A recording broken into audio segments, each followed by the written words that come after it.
ಅವ್ರಿಗೆ ಎದೆ ನೋಯ್ತಿದೆ, ಹಾಸ್ಪಿಟಲ್ ಕರ್ಕೊಂಡು ಹೋಗ್ಬೇಕು. ನನಗೆ ಯಾವ ಆಸ್ಪತ್ರೆನೂ ಬೇಕಾಗಿಲ್ಲ. ಇಂಥ ಮಗನಿಗೆ ಜನ್ಮ ಕೊಟ್ಟಿದ್ದಕ್ಕೆ ನಾನು ನರಳುತ್ತೇನೆ. ಆ ದೇವ್ರು ಈ ಜೀವಕ್ಕಿನ್ನ ಏನೇನ್ ಶಿಕ್ಷೆ ಕೊಡ್ಬೇಕು ಅಂತ ಆಸೆ ಇಟ್ಕೊಂಡಿದ್ದಾನೋ ಕೊಡ್ಲಿ, ನಾನು ಅನುಭವಿಸ್ತೇನೆ.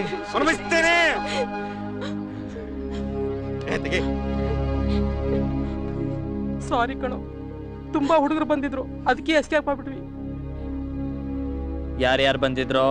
ಮಾಪಿ ಹುಡುಗರು, ಬಬ್ಲು, ಪಾಗಲ್, ಕ್ಯಾಟು, ಟೋಟಲ್ ಟೀಮೇ ಬಂದಿತ್ತು ಬಾಯ್. ನಿಮ್ಮಪ್ಪ ಆಫೀಸಲ್ಲಿ ಆ ಮಾಪಿನ ತಳ್ಳಿಬಿಟ್ರಂತೆ, ಅದಕ್ಕೆ ಕೋಪ ಮಾಡ್ಕೊಂಡು ಅಂಕಲ್ನ ಸಿಕ್ಕಾಪಟ್ಟು ಹೊಡೆದಾಗ್ಬಿಟ್ರು ಕಣೋ.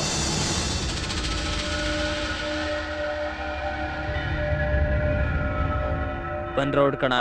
ನಾವು ಬರ್ಬೇಕಾ? ಮೋನ, ನಮ್ಮ ಅಪ್ಪನ ಹಾಸ್ಪಿಟ್ಲಿಗೆ ಕರ್ಕೊಂಡು ಹೋಗಿ.